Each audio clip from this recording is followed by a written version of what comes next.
விடுதலை சிறுத்தைகள் கட்சி தமிழ்நாட்டில் தவிர்க்க முடியாத ஒரு அரசியல் சக்தி என்பதை இம்மாநாடு மீண்டும் உறுதிப்படுத்தி இருக்கிறது.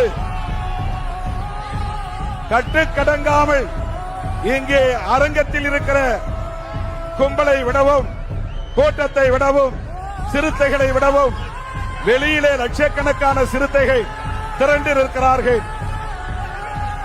உங்களுக்கு பாதிப்பு ஏற்படக்கூடாது என்கிற வகையில் நான் உங்களிடையே நீண்ட நேரம் பேச விரும்பியும் இந்த இக்கட்டான நிலையில் பேச இயலாத நிலையில் இருக்கிறேன்.